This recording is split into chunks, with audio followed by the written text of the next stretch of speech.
In the first video, I advocated systems for black against the advance, the exchange variation, and the King's Indian attack.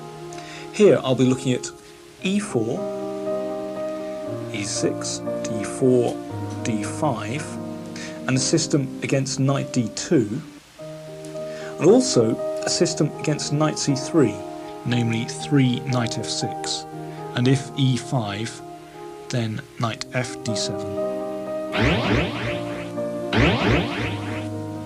The Tarrasch variation begins with 3 knight d2. The knight comes out to protect the pawn on e4. Now the difference between this move and playing the knight c3 is that white can still support the pawn on d4 by playing the pawn out to c3 when the pawn comes under attack. There are several ways of tackling the Tarrasch, and they all lead to rather different kinds of positions. 3c5 is a very popular move, and this usually leads to positions where black has an isolated queen's pawn. It's really a matter of taste what kind of position you go for, but I'd like to be consistent and examine a closed structure, which we looked at in the first video. Black moves the knight out to f6, increasing the pressure on the pawn on e4. White is really obliged to push the pawn on. And now I'd like to look at the move knight f to d7, which is really the most normal move in this position. In the first video we looked at knight to e4, which is an interesting and underrated move. But knight f d7 is more normal, it's more popular. Now here white has two main moves. He can play the bishop out to d3, or he can advance the pawn to f4.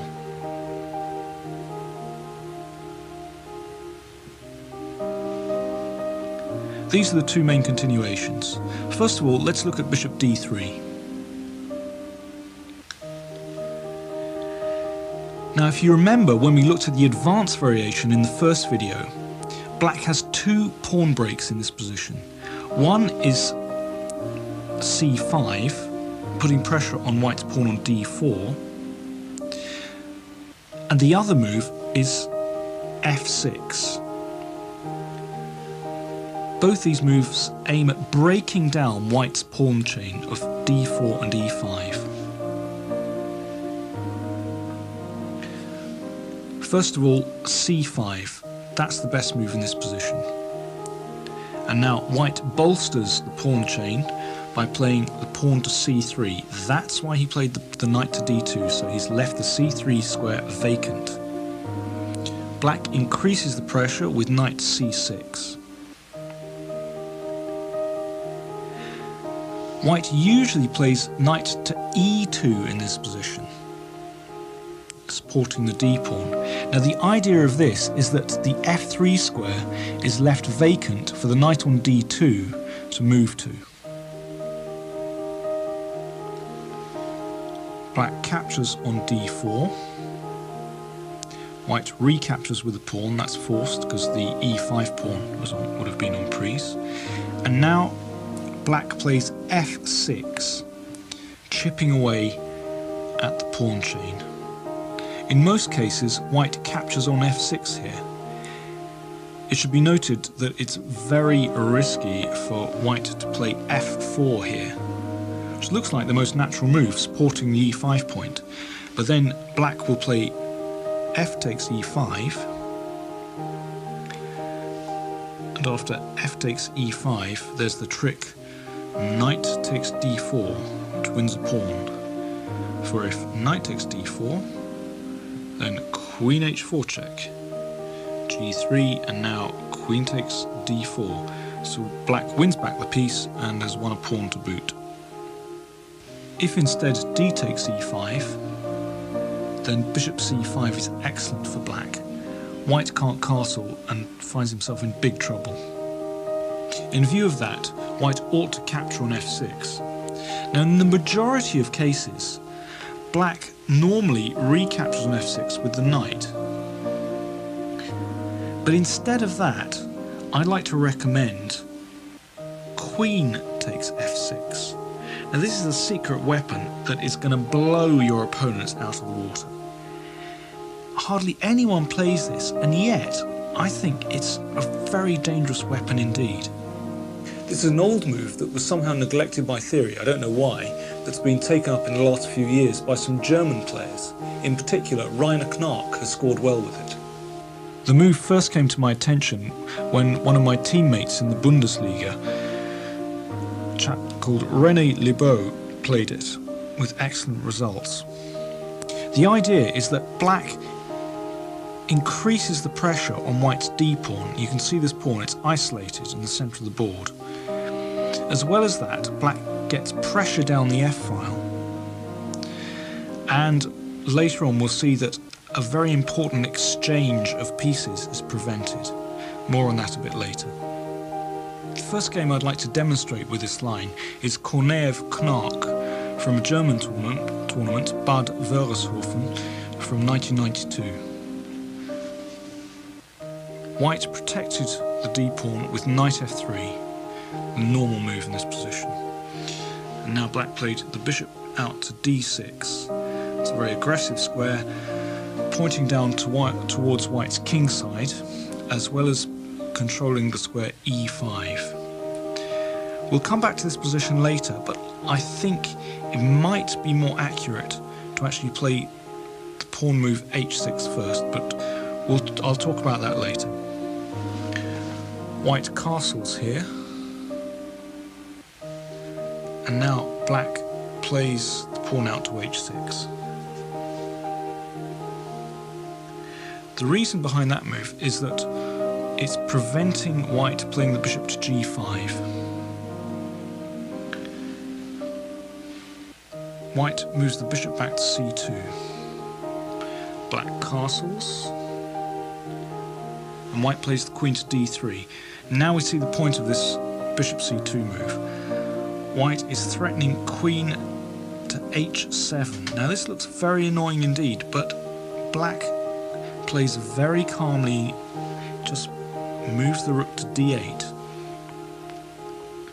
And now queen h7 check actually has very little point to it. The king just moves to f7, and next move the knight will come to f8 and the queen must simply retreat again. Instead, white's played the pawn to a3 to prevent knight b4, and now black just played knight to f8, just protecting the h7 and g6 squares. So black's king is not in danger here at all.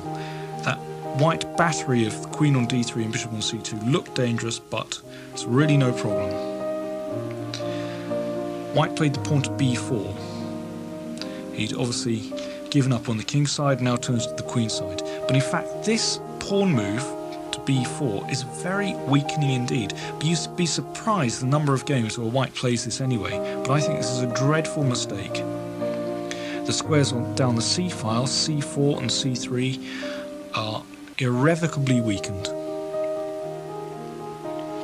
Black developed the bishop to d7. If the pawn moves on to b5 here, then black's knight can simply come to a5 and then into the square c4. So this pawn push b4, b5 is really not a problem for black. White's played the bishop to b2, giving the d-pawn further protection. Perhaps he has ideas of playing the knight into e5 later on. Now Knark played an interesting move. He played pawn to b5. I'm not sure that's absolutely necessary, but I think he's dreaming later on of perhaps playing a5 himself, and after pawn takes, knight takes, and then the knight comes into c4, and the b-pawn and b5 lends extra protection to the c4 square. But I'm really not sure this pawn move to b5 was necessary, as white wasn't threatening b5 anyway. It might have been better just to keep developing his pieces. White played the bishop to c3. I'm not don't really understand that move, must admit.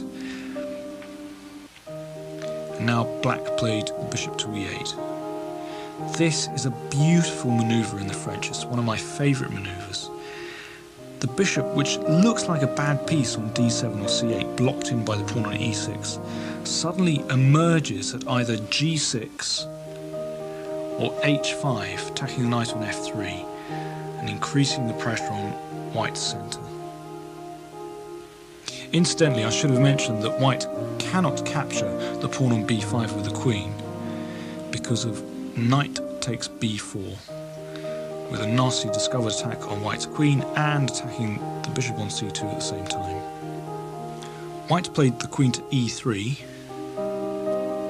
and then black brought this bishop out to g6, exchanging off the bad bishop. Now once white exchanges those bishops, then the squares on e4, d3, c4 are going to be much weaker, and that knight will come out from f8 to g6 and possibly to f4. So for that reason, white declined to exchange pieces and move the bishop to b3. But now that bishop on g6 is on an excellent diagonal. I really like black's position here. It seemed to me that white doesn't really have a good plan here. It's black who's dictating events. The knight came out from f8 back to d7. It's done its job there, protecting the squares. And now I think Knark has an interesting plan. Maybe he has in mind moving the knight from d7 around to b6 and then into that weak square on c4. Now we can see exactly why that pawn move from b2 to b4 is potentially such a mistake, because it leaves that c4 square weakened. White's played rook a e1, hoping to get some pressure on this backward pawn on e6. It's actually very difficult to do that because black can protect the pawn very easily. He just played the rook to e8. White played knight g3. And now, if Knark wanted to, he could just play this knight manoeuvre. I think black has an excellent position. Instead, he wants to attack on the king side. He's a very aggressive player indeed. He played bishop to f4.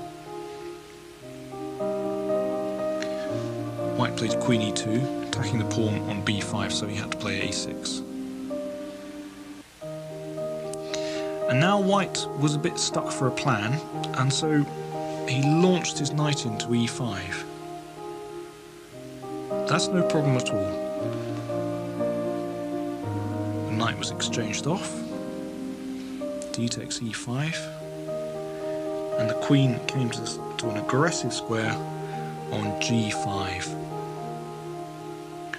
Bishop b2. And now rook a d8. Now we can see the great advantage that black has in this position, namely his d-pawn. White is in big trouble here because that d-pawn is going to steam down the board. You can see the squares d2 and d3 are both protected by black's bishops, and so the threat to advance this pawn is really very dangerous indeed, very real.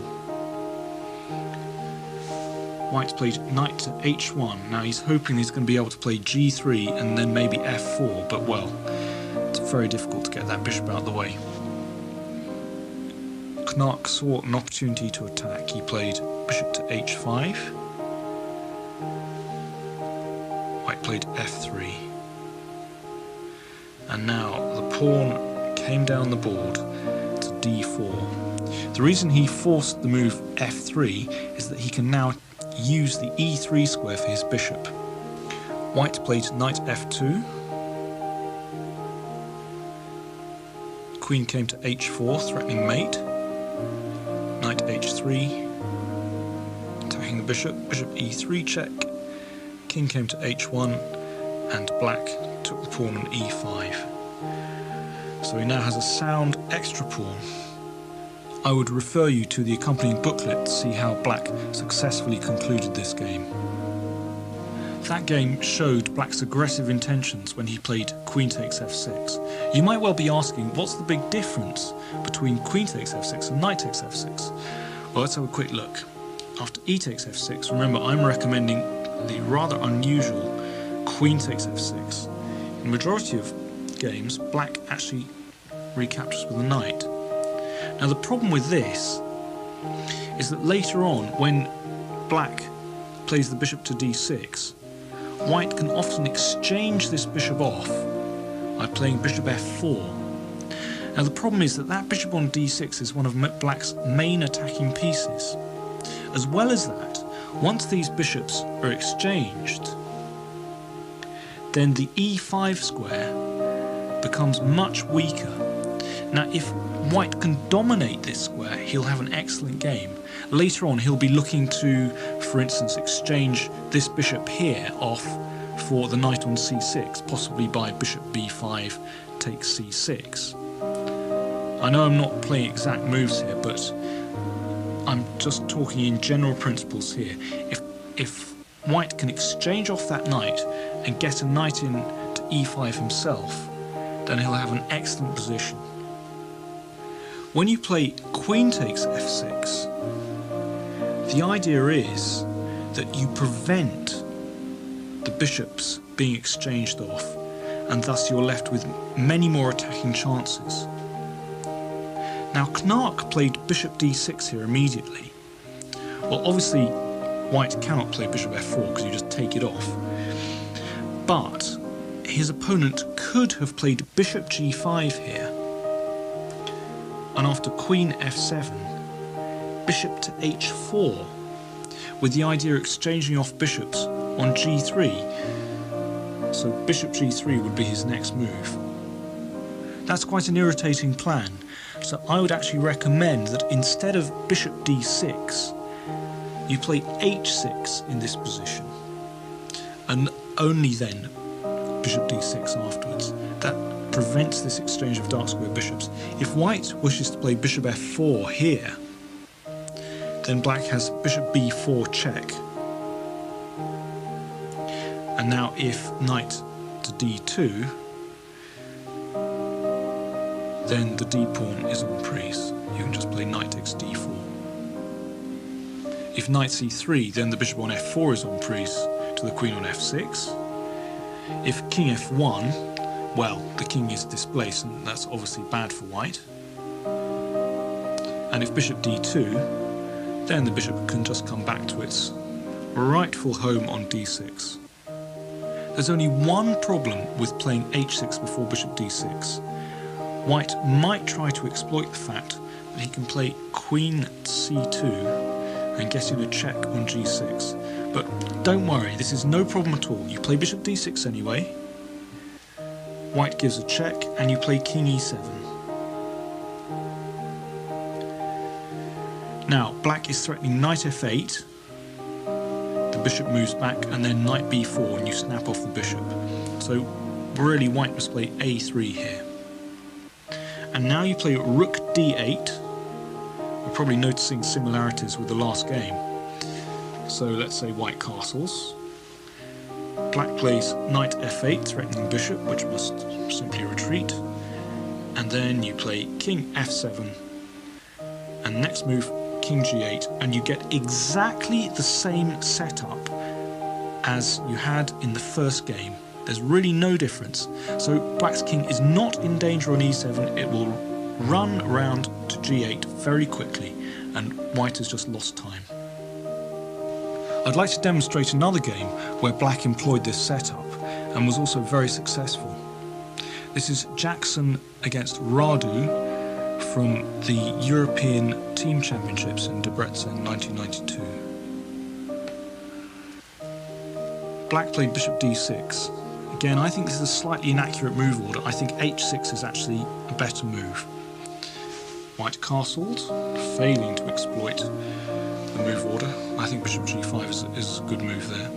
And now black played h6, so we're back on the right tracks again. This time, instead of bishop c2 and then queen d3, white played bishop to e3, giving the d-pawn some extra protection.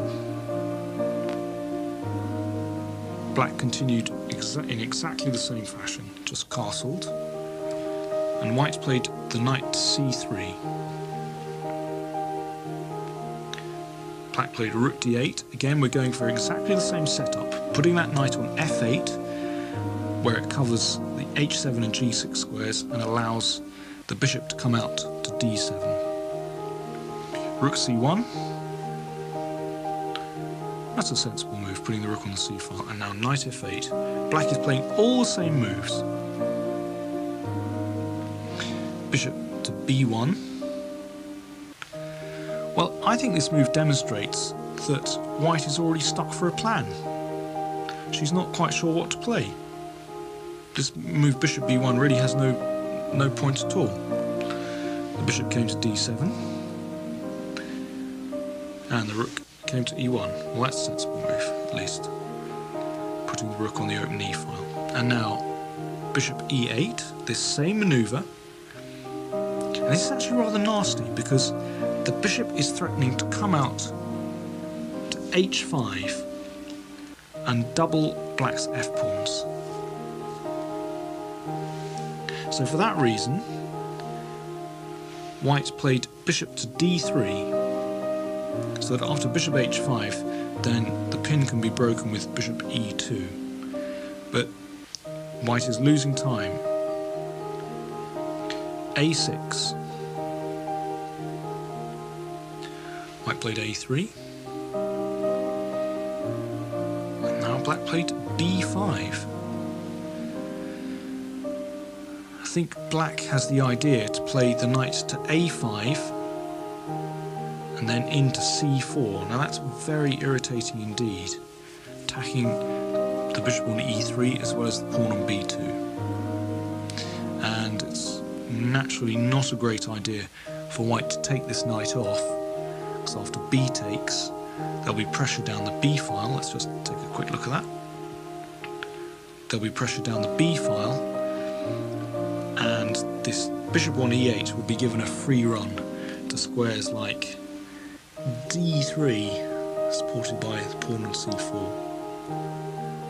So really, white must prevent this knight coming to c4. To do that, white played the pawn up to b4, but this creates weaknesses down the c file, as we saw in the last game. Rook c8 came, which was sensible. Now knight b1. Now white has ideas of playing knight to d2 and then b3 and into c5. Now knight d7. We saw this idea, this possible idea, in the previous game. Black wishes to play knight b6 and then into c4. This is very nice. The knight has done its job on f8 and now comes to a more active square. Let's go back again. Knight bd2, knight b6. Now white could continue with this plan of knight b3, but then the knight comes to c4, attacking the pawn on a3, and that's extremely unpleasant, because there's also a threat of playing knight to b2 as well, getting that bishop. So instead, white played the queen to b3. Black brought the knight into c4 anyway. Black has a wonderful game here. He has pressure on the queen side with the knight on c4, and white has no play there at all. He also has good play on the king side. The queen on f6 stands excellently. There's pressure down the f file. There's continuing pressure on the pawn on d4. There's also the possibility of moving the bishop out to h5, where it puts pressure on the knight on f3. And in short, black dominates the position. After f6, the majority of your opponents will just capture the pawn, but you might find a few nutcases who play the move knight f4. Now this is really not a very good move at all, but it's important to be aware of its existence and important to know exactly how to respond against it. The pawn on e6 is attacked. The way to defend this is by taking a pawn. Knight takes d4. Now white needs something pretty big here, so he gives a check. That's the whole idea of this move. And now if you play g6, it can just be taken. So you move the king up. Don't worry, you're a pawn up, and you have a very strong centre. The only really decent way for white to continue is to capture on f6. You play knight takes f6, attacking the queen. And then knight g6 check. This has to be taken. And then white captures the rook in the corner. And now king f7, just clearing the way for the bishop on f8. Let's just take stock of this position.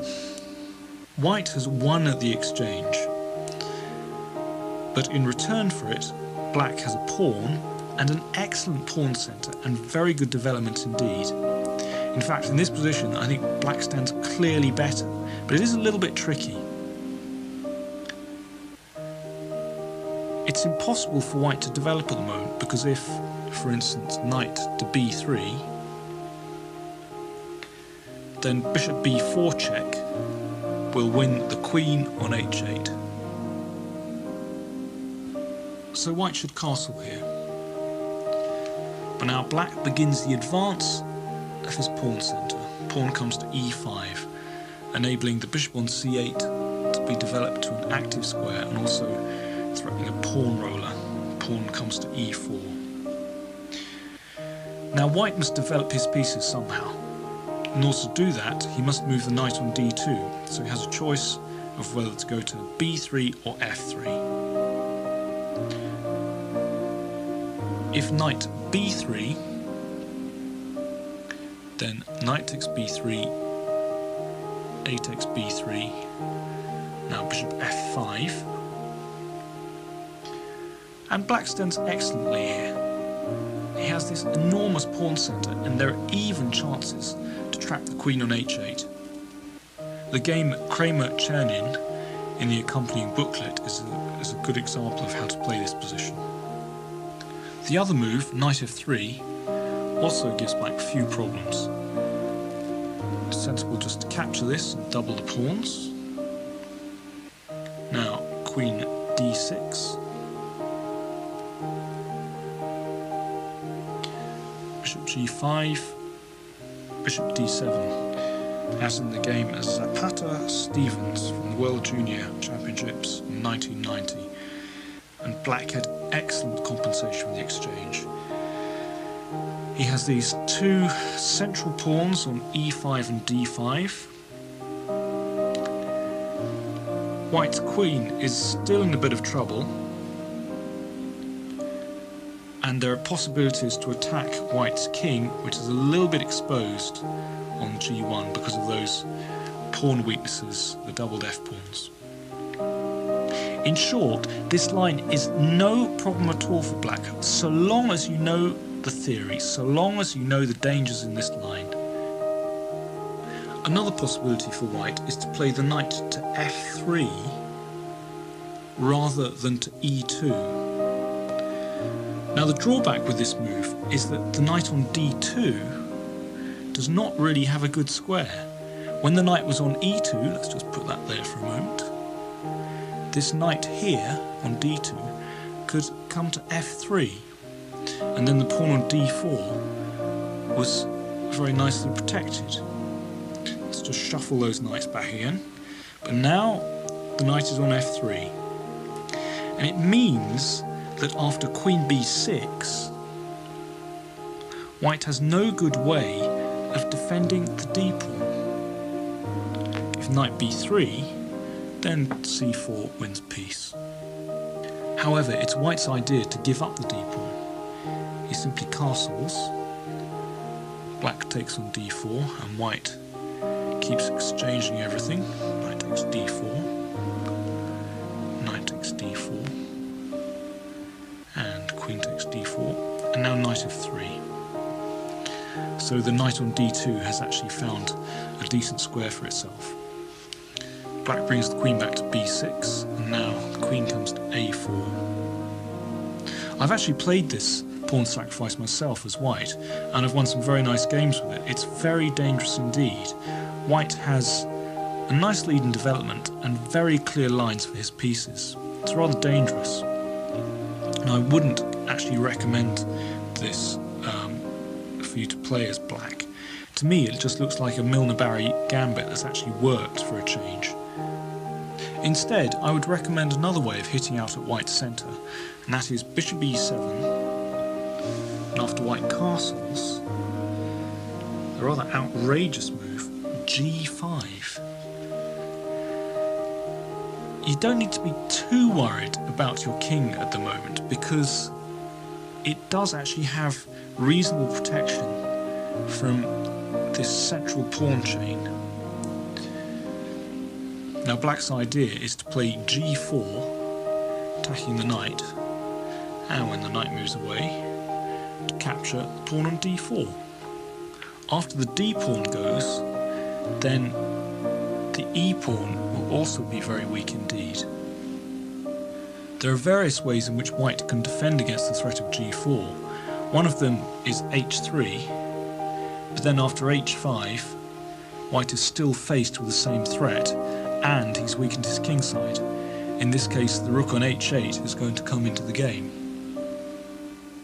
Probably the most sensible idea for white is just to give up the centre straight away and capture on c5. Then knight takes c5, bishop b5, and now I think a reasonable move for black is queen b6.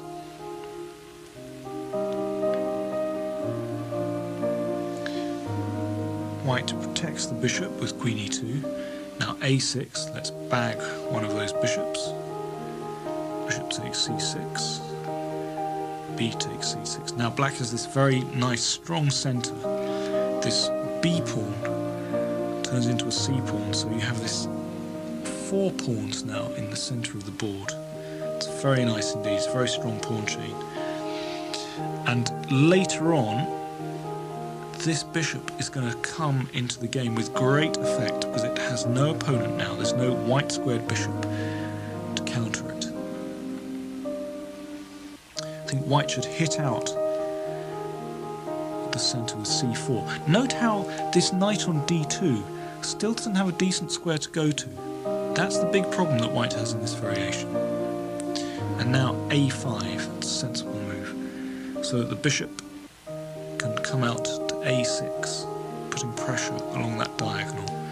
Bishop still might come to b7, although it'll be a long time before that long diagonal clears.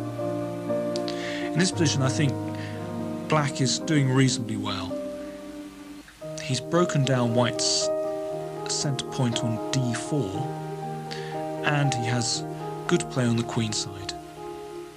His only slight problem is where his king is going to land up, but at the moment it has no problems in the centre of the board.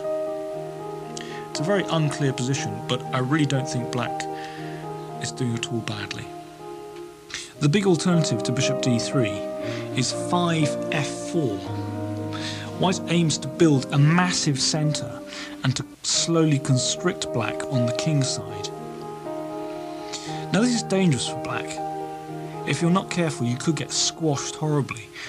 But this is also very dangerous for white as well, because his position is a bit like a balloon. It's all very well while it's there, but once it pops, once his position bursts open, then there's nothing left of it. Pawns cannot move backwards. You'll notice straight away that white's king is lacking cover.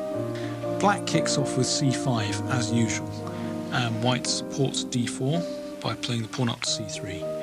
Black increases the pressure, knight c6, and now white plays knight d to f3. We saw in some other lines that when white plays knight g f3, the knight on d2 really has no squares to go to, and in this position queen b6 is strong, increasing pressure on d4. And now if knight b3, supporting the d-pawn, then a5 is irritating for white. From this position, the latest fashion, in theory, is to play queen to b6. And now white plays g3. There are some other moves, but this is the most popular move. C takes d4. C takes d4. Now it begins to get really complicated. Bishop b4 check. The white king moves to f2. If bishop d2, then knight takes d4 is possible. And now, really crazy move, g5. It gets horrendously complicated now. If knight takes g5, then the d-pawn is on freeze. A move that's sometimes played is f takes g5, but then black captures on e5. That's also possible. Again, it's been played many times, very complicated. Another move that white can play is h3. It's terrifically complex, this position. And frankly, I don't think it's worth getting involved in this in a position where the assessment changes almost every day. Probably as we speak, there's some Soviet chap refuting it for white or black, or I don't know. If you wish to have any kind of social life, then I would recommend a shortcut. I would avoid all these fashionable lines. Instead, I'm going to recommend a strategically sound move. It's a little off the beaten track, but it's guaranteed to throw your opponent onto his own resources and leave you with a psychological upper hand. The move I'm recommending is taking on d4, c takes d4,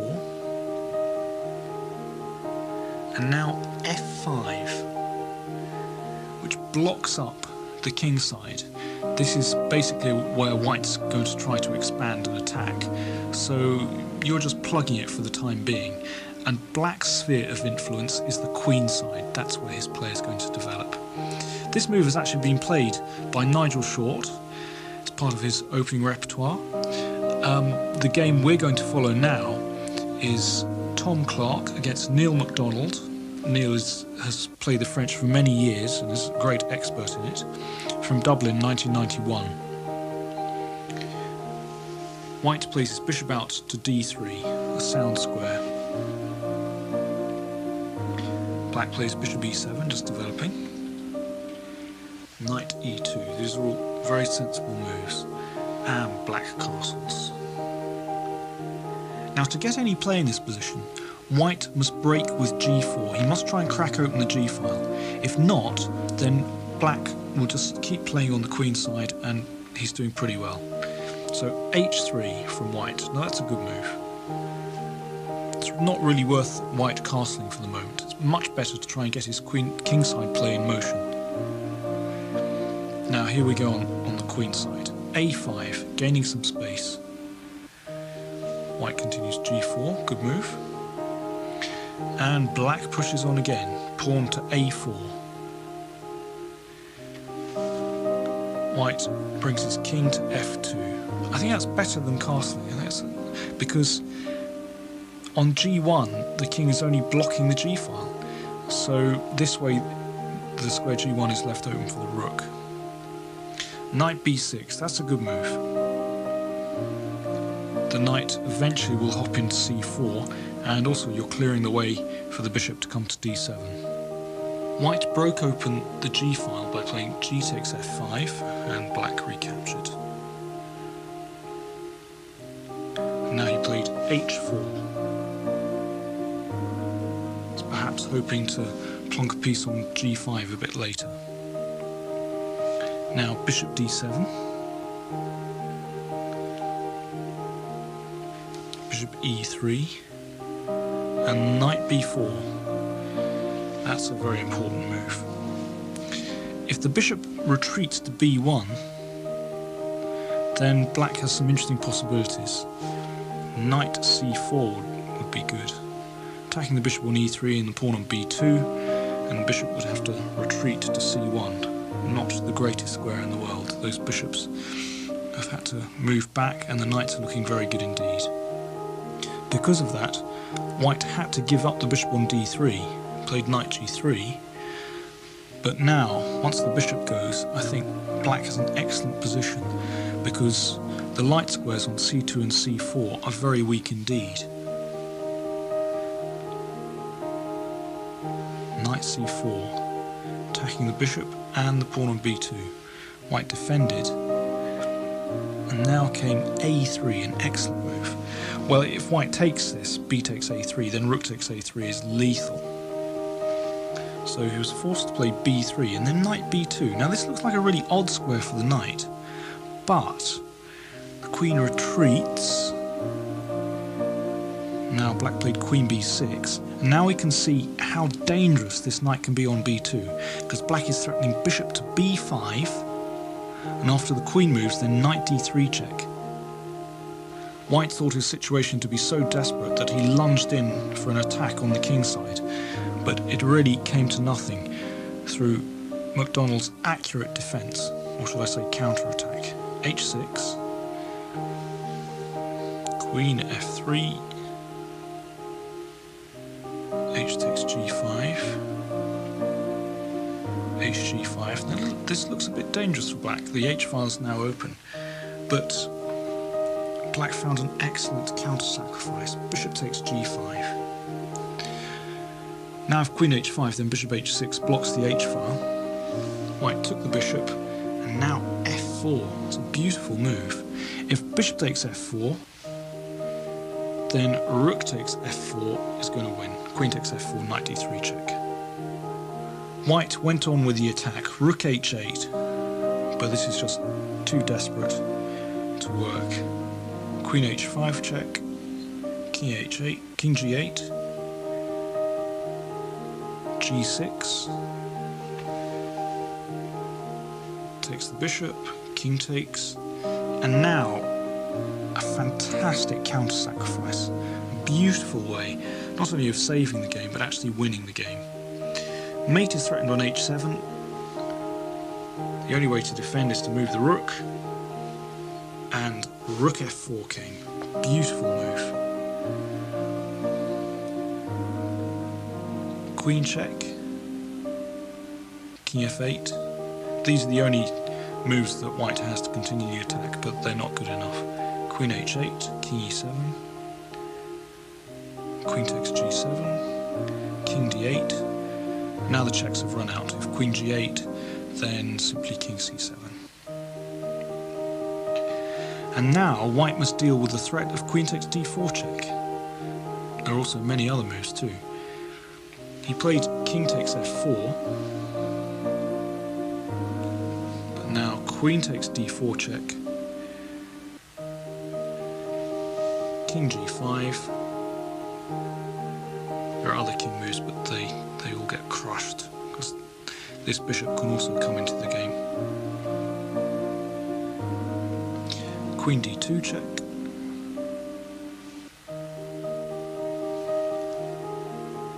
Now if king f6, then queen f4 is going to win.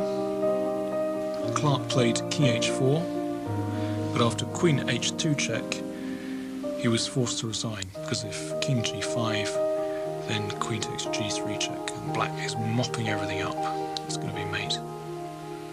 I think it's an excellent illustration of the way in which white's centre and whole position can completely collapse. If it goes wrong, then his position just looks like a vacuum. Black's pieces at the end just flooded in. The same position was reached in Safranska Brunel, Lloyds Bank 1990. And here, black accelerated his queenside play by playing knight b6 immediately. White played knight e2, and black played bishop d7. And here white castled. As I said before, I think it's actually more important to get play going with h3 and g4 than actually get the king castled, because it's not clear where white's king wants to end up. Possibly h1, maybe f2. Black played bishop e7, h3, now black castled. It's very similar indeed to the last game, just slight differences in move order. Now g4 came, and black played a5, our familiar move. White captured on f5, black recaptured with the e-pawn. Bishop e3, and the pawn came down again. And now it's in this position that I think white actually played better than in the previous game. Instead of allowing the pawn to go all the way down to a3, white played a3 herself and prevented the knight going to b4. But this move also has its drawbacks, in particular that the squares b3 and therefore the squares c4 are weakened, and black managed to take advantage of this. Knight a5 came, knight c3, and then knight b3 from black, forcing rook b1, then rook c8. There's already great pressure on white's queenside. This knight might come into c4. There are also even possibilities of taking on a3. And after pawn takes, then rook takes c3. It's just an idea. Sometimes it'll work, sometimes it won't. So white was concerned about all this play and exchanged off the knight on b3. Knight takes d2. Bishop takes d2. King h8, that's a very safe move. Rook f2, that's preparing to bring the rook to the g file. And now knight c4. It's an excellent move. And black's queenside counterplay was continuing. Because now, if knight takes d5,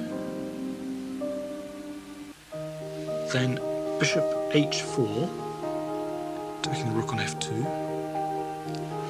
say rook g2, but then comes bishop e6.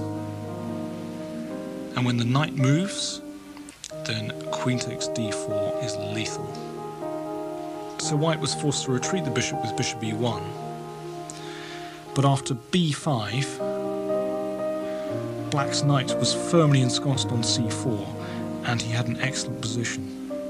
Black's strategy in this game is well worth following, and if you play through to the denouement of the game, you'll see a spectacular finish. It was a wonderful finish, and again so typical of games in this variation, in that white's position just imploded.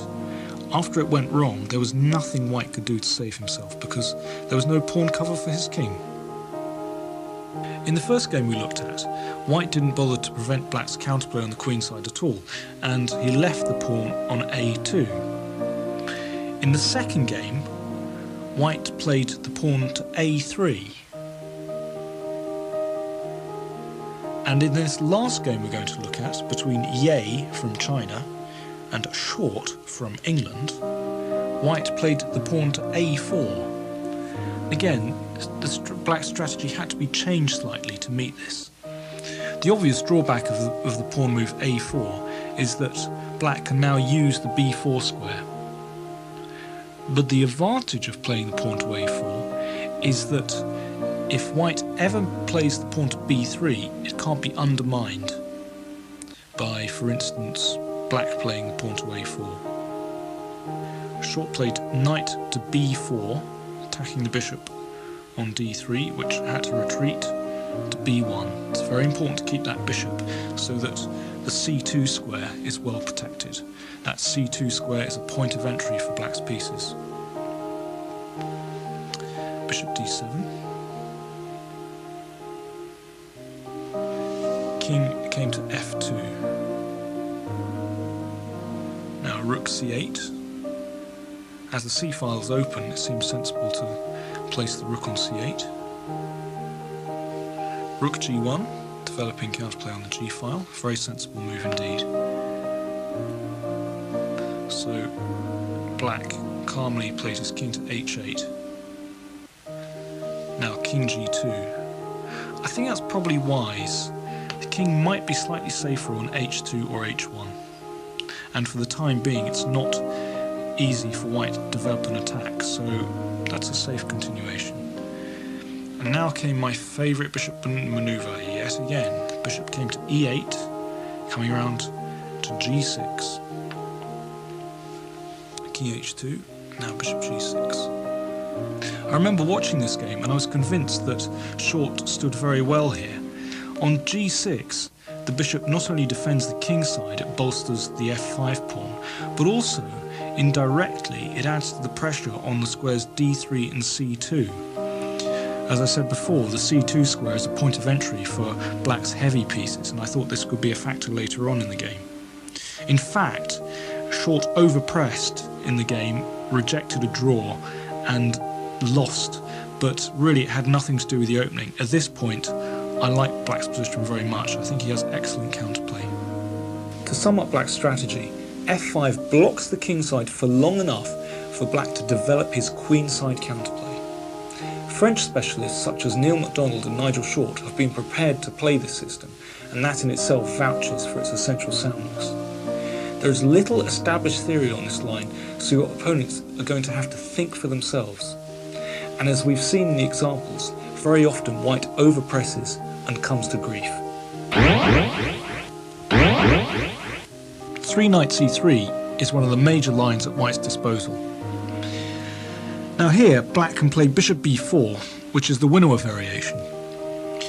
But the reason I don't like this move is because of e5, c5, a3, black takes on c3, plays knight e7, and now queen g4. I simply think this is a good move for white.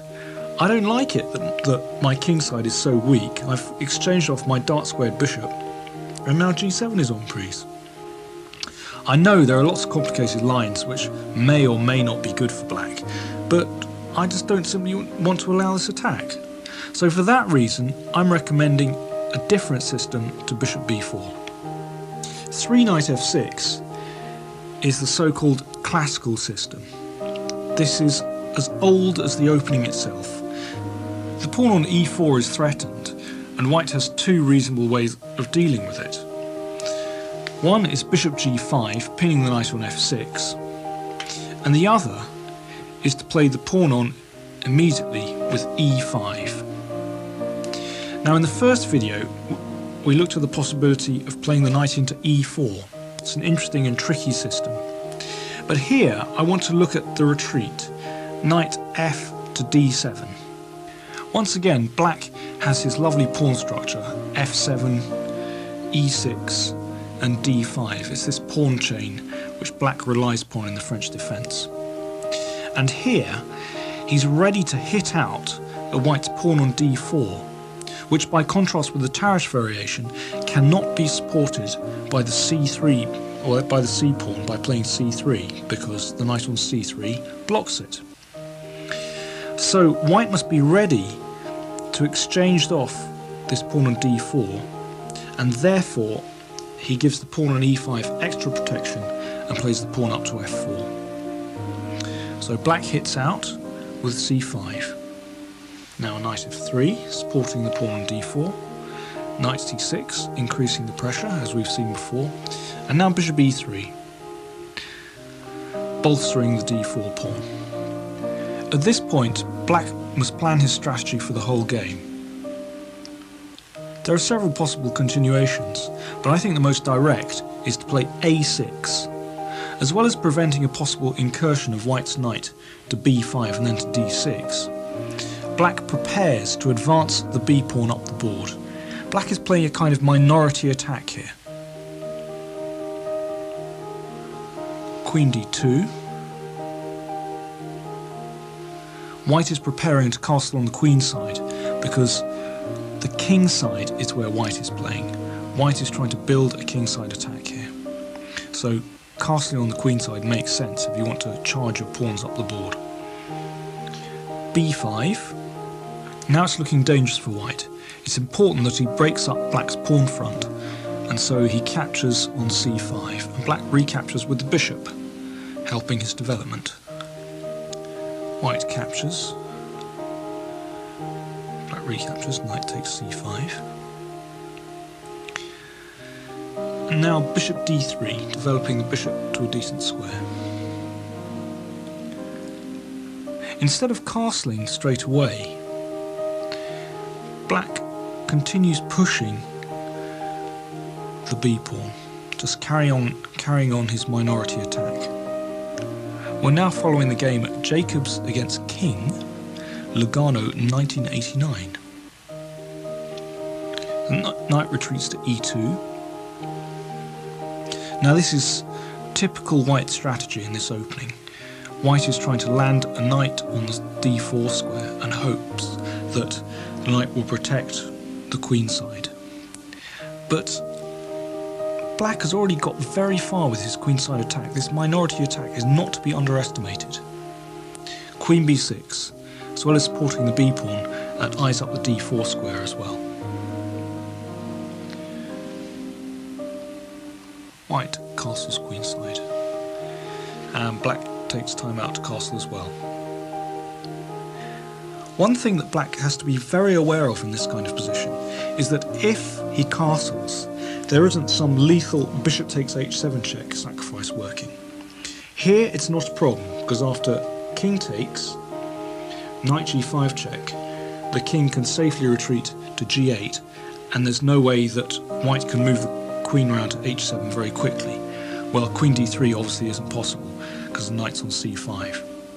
But if you imagine that black's knight were on d7, then queen d3 would be really a lethal move.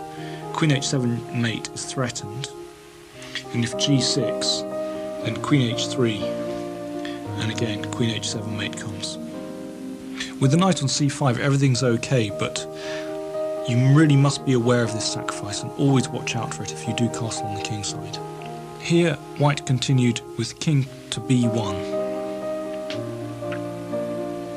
Now a5. So I'm continuing this pawn storm, this minority attack of pawns on the queen side.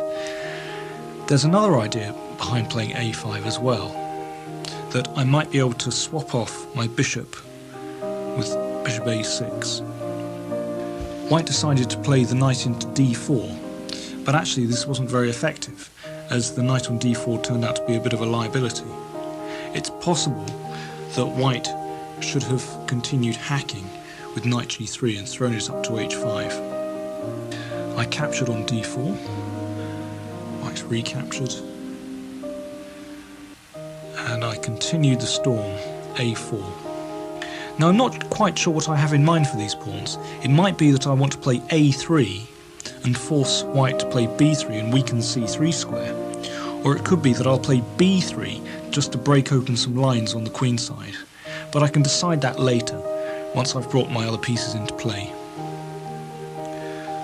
White's played queen to e3 to support the knight, and now I took the chance to exchange off my bishop, and that also connects my rooks, which can be very helpful.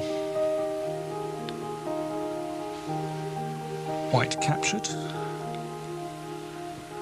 I recaptured with the rook. That's useful because now my queen is protected. Now it's white's turn to attack. He played f5. Now this is generally the move that white wants to play in this opening, to try and break open some lines on the king side. But here it's not really too effective, because having exchanged off those bishops, I'm able to play my knight into e4. This is one of the big ideas of the opening. This knight is a monster on e4. It can't be booted away by any pawns, and there are perhaps threats to play knight c3 check. It's also helping to defend on the king side. For instance, if f6 in this position, then I can capture, and after pawn takes, well, I don't play knight takes f6 because then queen g5 check will win the piece. But I can play e5, and next move I'll be able to capture the pawn on f6. And notice how the knight on e4 prevents white's queen going to g3 or g5. As well as defending, I also have a threat in this position, and that is to play knight c3 check. And if pawn takes knight, then pawn takes pawn, and when the king moves to either c1 or a1, then queen b2 is mate, and white can't play the knight in the way, because then queen takes e3.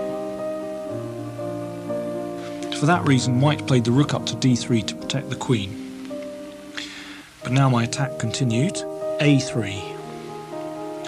So I'm trying to crack open the a file, after which white's king will be in terrible trouble. So this move forces b3, and now my knight has the square c3 to go into. I captured on f5. White recaptured, knight takes f5. And I very happily exchanged queens, because these endings are going to be wonderful for black. Once I play knight c3 check, then white's king is really completely trapped. It's forced to defend the a-pawn, and well, really there's no way out at all. White checked on e7, key h8, rook takes e3, knight c3 check. It's a crucial move. Now king c1, knight takes a2 is over, so king a1 is forced, but it's completely boxed in now, and it's very easy for black to win this position. Rook e6. All I need to do is get to the back rank, and then it's over. Knight f5, f6, rook he1, rook takes e5, and now white refrained from capturing on e5 because this would just open lines towards his king. And now g6, and if say knight g3, that's preventing rook f1, but then I play rook f2. There's really not a lot that can be done to prevent rook takes c2 and rook a2 mate. White attempted to keep the position closed with knight d4, but then rook fe8, forcing the exchange of rooks, rook e5, rook takes e5. White must play this, otherwise he'll lose as in the previous variation with black's rook penetrating into white's position. But now it's all over anyway. Knight c6, e4. Note how white's king has no moves at all, completely trapped. Knight takes b4, and now d4. And white is in Zugzwang. Any move he makes, he loses. For instance, if knight c6, then d3, and he can't prevent the d-pawn marching down to the d1 square to make a queen. If you think that game works like clockwork, you'd be absolutely right. I had one plan in the game, and it worked. If you look at this position, this shows the real basics of that plan. What I did was, I tried to advance my b-pawn from b7 to b5 to b4 to kick that knight away. So the knight came back to e2. Then I advanced the a-pawn as far as it can go, and then I've got possibilities of playing either b3 or a3. Then I exchanged off my bad bishop on c8 for this active piece on d3, and after this exchange the e4 square was available for my knight to come into, and then after that the c3 square looked so inviting that I created the weakness there by pushing this pawn, and after that it was really easy. I know this is just a skeleton constructed position, but you'd be amazed how often you'll be able to follow this plan in your own games. It's very straightforward and rather daunting for white, who sees his opponent just flashing out all these moves. It's a very straightforward plan for black. Black's strategy has been so successful in tournament play that white has tried to take the sting out of that queenside attack in more recent games. After taking on c5, bishop takes, knight takes, many grandmaster games have continued with queen to f2, attacking the knight on c5. And to my knowledge, everyone, including myself I must admit, has played queen b6, just as in the normal lines. The problem with this move is that black walks into a self-pin. The knight on c5 can't move because the queen on b6 will be on prise. White normally continues with bishop d3 instead of castling queenside. Well, that would lose the queen anyway. And white's idea is actually to castle on the king side, taking the sting out of black's attack on the queen side, and then white continues with play on the king side. Looking at this position again, it seems to me completely illogical to play the queen to b6, walking into a pin. It's very difficult for black to get quick counterplay on the queen side in that case. Surely queen e7 is a better move. The idea is just to continue with the strategy of b4 and then the knight into e4 as usual. And play develops much more quickly in this case. This is a novelty well worth a try. The alternative to 4e5 is to pin the knight on f6 with bishop to g5. Now I'd like to be consistent here and recommend bishop e7, and then if e5, knight f to d7. Again, we're looking at this classic French pawn structure of the locked pawns in the centre of the board. White now takes the opportunity to capture on e7. Black recaptures with the queen. And white plays f4, supporting the e5 pawn in case the pawn on d4 gets undermined.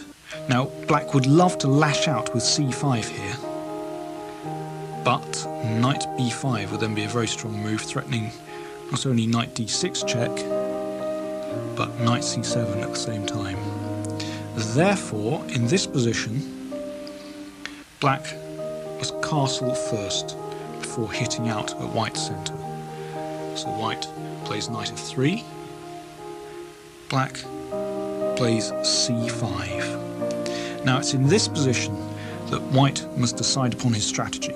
He can either aim to castle on the king side, castle on the queen side, or play for a very quick hacking attack. Let's look at the hack attack first. Bishop to d3. Black must be very careful of this Greek gift sacrifice, the bishop takes h7 check. For instance, here, c takes d4 would be a big mistake. Then white will play bishop takes h7 check, king takes h7, now knight g5 check. And if king g8, then queen h5 is lethal. In fact, black can sacrifice his queen here with queen takes g5. But after f takes g5, d takes c3, although black has 3 pieces of the queen, he still comes under a ferocious attack after check and then castles. It's very complicated, but really this is not worth going into as black. Theoretically, this is a lost position. Instead of taking on d4, the correct move is f5 to block out the bishop on d3. Now it is possible for white to capture on f6, en passant, and then queen takes f6. But this is fine for black. You're attacking f4 and d4. There are actually some complicated variations starting with knight g5.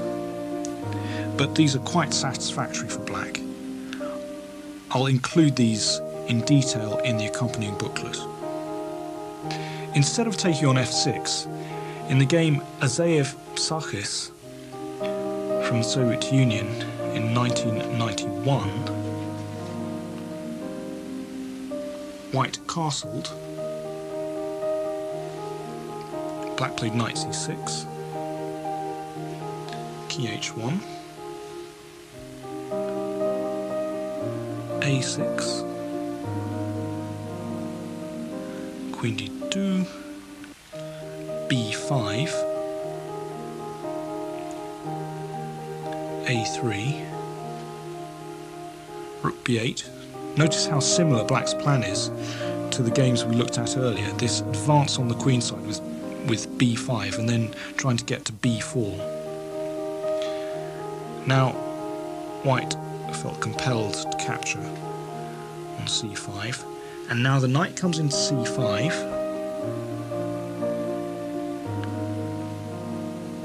and from there it comes into e4. That's the square we've been angling for, and that pawn on f5 is very useful indeed, supporting the knight. Here it's quite clear that black has a fully satisfactory game. We've dealt with the hack attack bishop d3. Now let's look at a calmer move. D takes c5. Now it's not necessary for black to recapture on c5 immediately. He can choose whether to recapture with the queen or knight, depending on how white plays. So first, knight c6. Now bishop d3. And now we break down white's centre with the move f6.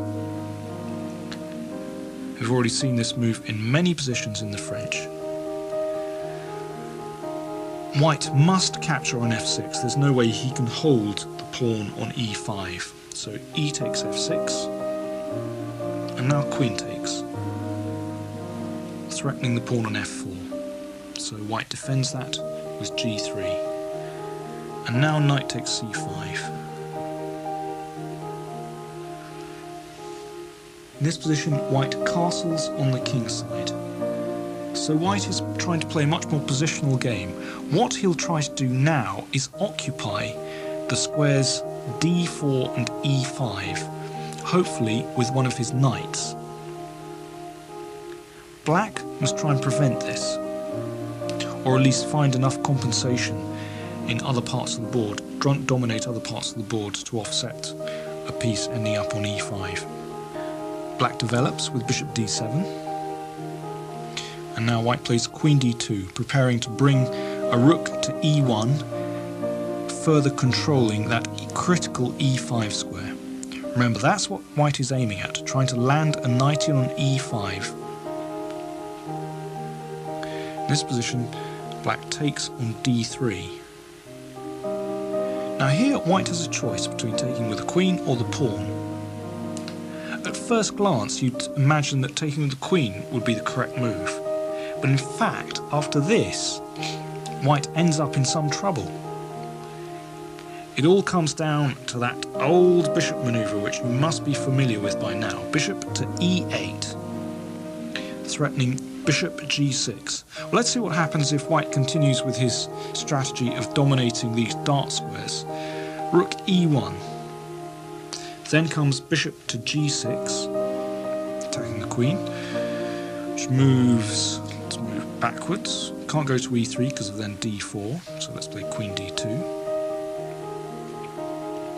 And now I'll play rook to c8. This is very important indeed.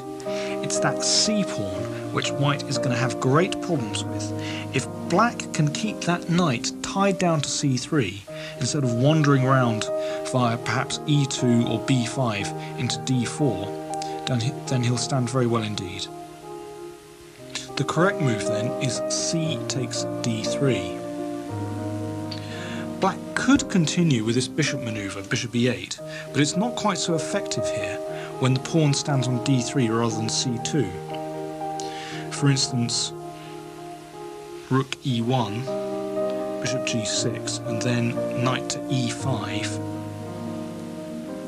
knight takes, rook takes, and moving your rook to c8 doesn't have that much effect when the knight isn't tied down to c2. So for instance here, white could play knight e2 and the c-pawn wouldn't be on prise, and then the knight could come around to d4, and white has this terrible bind on the central dark squares, which, well, black must avoid this. This is positional suicide. Instead of bishop e8, the move that's been played in several games is e5. I think this was originally discovered by Korchnoi. He certainly played it, and it suits his dynamic style. One thing black has going for him in this position is the weakness of the light squares around white's king. Now this bishop can try and come in to these weakened squares, and that could be very dangerous indeed for white's king. The immediate point of e5 is that if knight takes d5, then queen d6, and when the knight moves, then you can simply capture on f4, and you get your pawn back with an excellent position. Most games have continued rook a to e1, with the idea that if e takes f4, then knight takes d5, and queen d6, then knight takes f4, and white has won a pawn. In fact, black players have even played this far as well, because after bishop g4, followed by taking on f3 and plonking a knight in on d4, black has excellent compensation for the pawn. This has been played several times, and black, to my knowledge, has never lost. Bishop h3 has also been played in one game between de Fermian from the States and Chernin from Russia. White moved the rook up to f2, and now black pushed the pawn onto d4. Knight e4, and then queen to f5. White captured on e5, and black recaptured.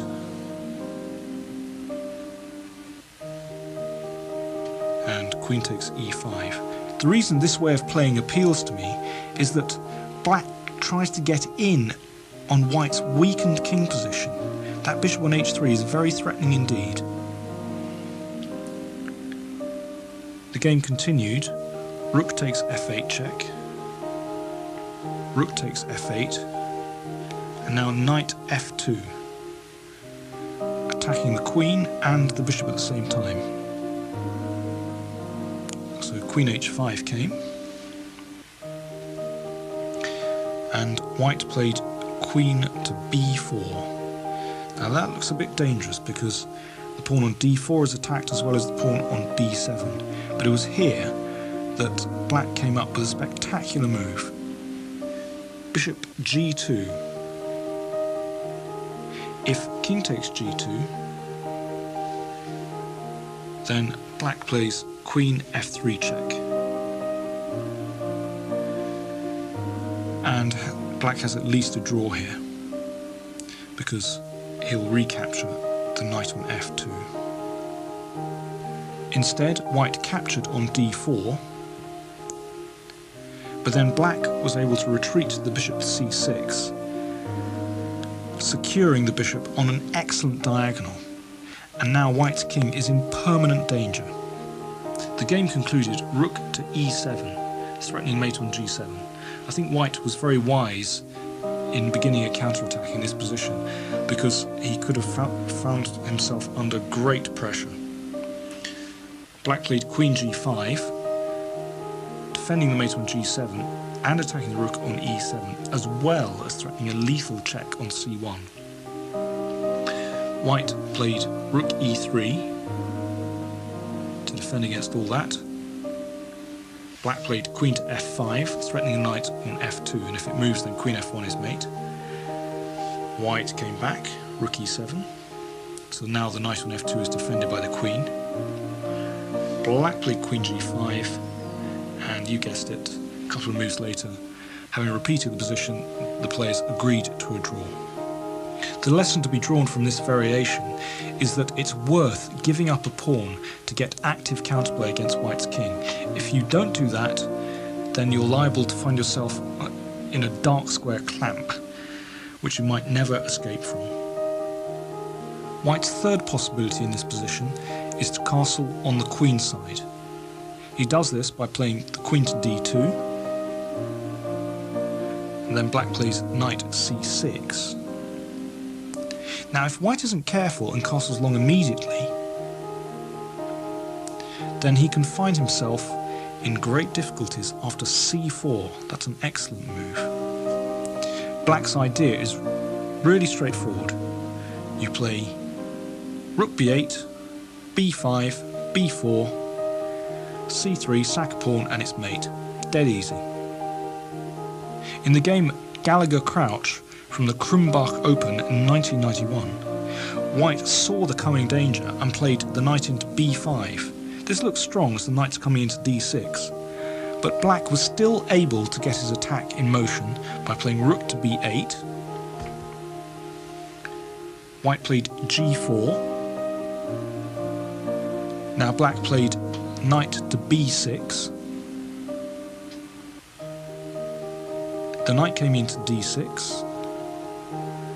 Black played bishop d7. Then c3. And Black played knight c8. That's the point. Black can get rid of this knight on d6. And then he's ready to push the b-pawn again. I've appended this game in the booklet. As you'll see, Black's attack proved irresistible. This trap with c4 is certainly worth knowing about. Many White players have fallen for it. Instead of castling on the queen side, White should capture on c5 first. Then knight takes c5. White now castles. And now Black can continue with the strategy which we've discussed in previous games of pushing the b-pawn as far up the board as possible. So a6 is a good starting move. Then in the game Stoinev Crouch from Capelle Legrand 1991, White played knight to d4. Then came bishop d7. White played king b1. That's usually a sensible move to get the king off the c-file. Black can play in other ways in this position apart from pushing the b-pawn. It's possible, for instance, to play the rook to c8 and then manoeuvre the knight around from c6 to a5 and then in c4. But Crouch continued in more traditional vein by playing the pawn up to b5, as we've looked at before. Then White played g3. It's really rather a tame move, and Black continued with b4. Knight came to e2, and Black played knight e4. I think after this, Black is doing excellently. He has very good counterplay in this position. White moved the queen to e3. Now this position is slightly different from the games we've seen before where Black pushed the b-pawn, in that the bishop is on d7 here. In the other games there was a possibility of playing a5 and bishop a6 to swap that bishop off, or sometimes to play the bishop to b7 to support the knight on e4. But here Black must play differently. He played the knight to a5. That's an excellent move, threatening to bring the knight into c4. So White prevented that by playing the knight to c1. Then came rook to c8, building pressure down the c-file. White played bishop d3, threatening the knight on e4, but knight c4 came now, and understandably White exchanged off that dangerous attacking piece and Black recaptured with the rook. The knight on e4 now has no problems at all. It can't be exchanged off by the bishop, we've just got rid of that, and Black has good counterplay down the c-file. There's one tricky line which we've yet to examine, which is actually quite popular. White plays e5, the knight comes back to d7, and now instead of capturing on e7 as we've been looking at, White plays h4, pawn sacrifice. This is known as the Alekhine-Chattard attack. Alekhine won a beautiful game with this in, I believe, 1914. A spectacular game. It's possible to decline the sacrifice with moves like h6 or f6 or a6, but I think the best way to tackle it is to take the pawn. h takes g5, queen takes g5, and now white hopes to use his lead in development as well as the open h file to drum up an attack.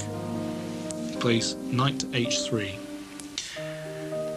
Black must play quite precisely for the next few moves, but if he does so, he should stand well.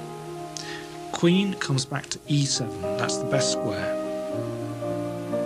Black is intending in this position to escape to the queen side with his king. If there, he'll be safe. The knight comes to f4. Now you must be very careful about sacrifices on d5. These next few moves are quite precise. Black must play in this move order if he's going to escape disaster. Knight c6. White continues the attack with queen g4, and black plays g6 to prevent queen takes g7. And now white castles on the queen side, protecting the pawn on d4. Many games have continued with knight b6 from this position. This looks very sensible indeed, preparing to castle on the queen side after bishop d7. But white gains long-term pressure if he plays bishop b5, threatening to double the pawns, so black plays bishop d7. And then the best move is a rook to h6. Black can escape with his king, but after bishop takes c6, rook d to h1, he finds himself under permanent pressure. For that reason, it's better to play h5 first, forcing the queen back to g3, and only then knight b6, preparing bishop d7. White plays bishop d3. Now the big idea is to land with a sacrifice on g6, but so long as black is careful, then he'll be okay. For instance here, don't be too greedy. Knight takes d4 would be a big mistake. Then comes knight takes g6, f takes g6, bishop takes g6 check, and after the king moves, white captures the knight on d4. Black must continue with his development, bishop d7. And when white plays bishop takes g6, it would be a mistake to take the bishop, because then knight takes and white gains the rook on h8 and a very strong attack. The best move is h4. And now in the game Kaif against Palin from Dutch Team Championship 1987, white played bishop d3. An unusual move, but if h takes g3, then rook takes h8 check, and you win the queen back. So black captured on d4.